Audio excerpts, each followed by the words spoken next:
Folks, this is Andy Duffy, pastor at Antioch Church of the Brethren, and this is Pastor Bilbo. Bilbo is very intently checking out uh, the movement of a black cat at the rundown house next door, so he's going to be very distracted for our nightly devotional tonight. It's kind of a chilly night.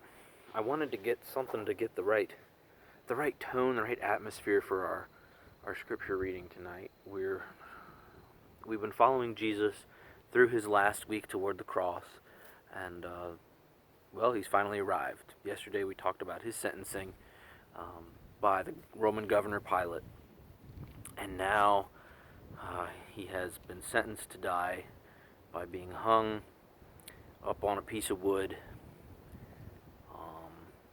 nailed, hands and feet, until he asphyxiates, suffocates, until his lungs collapse and he can no longer support himself. This is one of the worst ways to die. And I'm struck today by how many crosses I see just all over the place. So there's a branch that fell down in our driveway here, and it just looks like the shape of a cross. It's one of those symbols that just appears everywhere.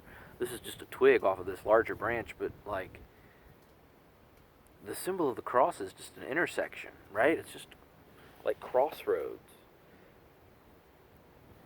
I think there's a lot we can learn from that.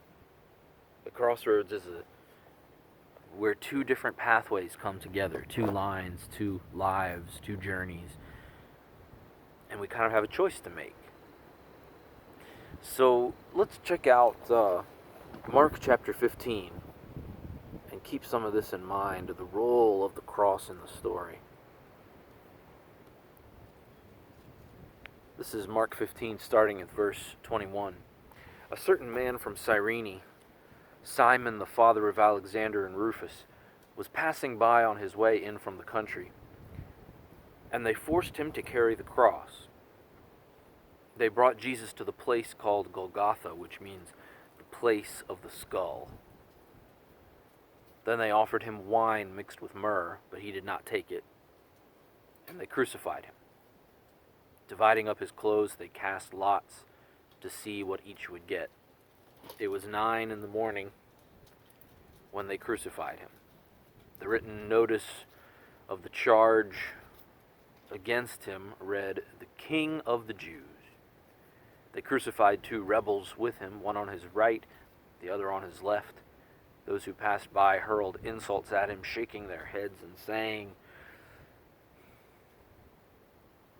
"So you who are going to destroy the temple and build it in 3 days, come down from the cross and save yourself." In the same way, the chief priests and the teachers of the law mocked him among themselves. "He saved others," they said, "but he can't save himself. Let this Messiah, this King of Israel, come down now from the cross, that we may see and believe." Those crucified with him also heaped insults on him.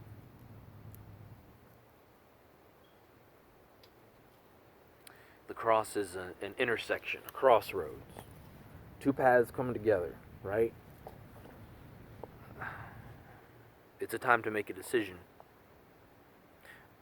When Jesus comes to the cross, he's already made his decision. He's going to be faithful. But for his disciples, for those who watch, it's a moment of decision.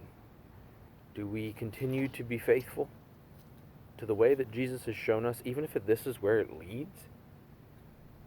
Or do we go our own way, shake our heads at the sight of the cross and say, "Sorry, Jesus, this is just too much"? Sometimes I'd like to go that way. I'm not sure my conscience would let me. Depends how much lying I do to myself, right? So we get in this story that they forced a man named Simon to help Jesus carry the cross. We get the place where Jesus crucified, the place of the skull. Pretty horrifying. This whole passage is horrifying, right? There's nothing much good about Good Friday in this passage. They divide up his clothes. they have this, they're making mockery of this charge that he's the king of the Jews, right? That's why the Romans kill him, because some said that he was a rival king to Caesar. People are just hurling all kinds of terrible things. I mean, it's one thing to die in peace. It's one thing to die in pain. It's another one to die as everyone around you is making it worse. Is physical pain more powerful than emotional pain or spiritual pain? What's the worst kind of pain? I don't know. I imagine Jesus had all the kinds. I'm also interested in what the other Gospels have to say. Matthew is very similar, a little elaboration. Luke adds a few elements that I think we might be familiar as we think of the story often. Jesus warns some of the faithful women who follow along weeping after him carrying the cross, including his mother, including Mary Magdalene. He warns them that things will come in the future that are much worse. There's the line in Luke where Jesus says, "Father, forgive them," referring to the soldiers killing him. Father, forgive them, they don't know what they're doing. That's only in Luke. We get the criminal, one of the criminals next to Jesus, who says, confesses his sin. He says, I deserve to die, but you, Jesus, you do not deserve this. And Jesus says, I tell you the truth. Today you will be with me in paradise. After this, the thief says, Lord, remember me when you come into your kingdom. Forgiveness is all over the place in Luke, right? And then, of course, in John. In John, we get this interesting interplay where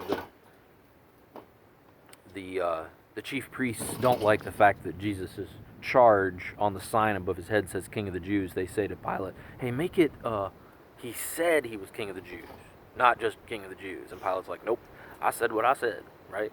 And there's a little tongue-in-cheek, right? Because Pilate, we know from all four Gospels, Pilate knows he's innocent. Pilate knows that they organized this whole thing.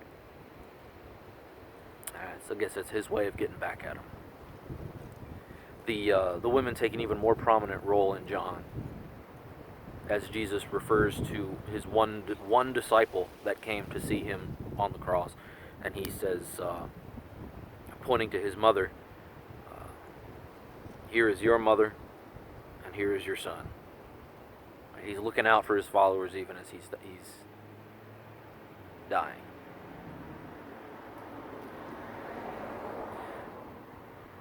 I'm wondering about all of the crosses that we see in nature. As I look out the window upstairs where I do a lot of my work, there's a branch that intersects with a power line. And I thought, wow, that's like God's creation and human self-will, power, intersecting. The human and the divine. That's what Jesus is. Where God and man come together. It's a place where we have to make a decision.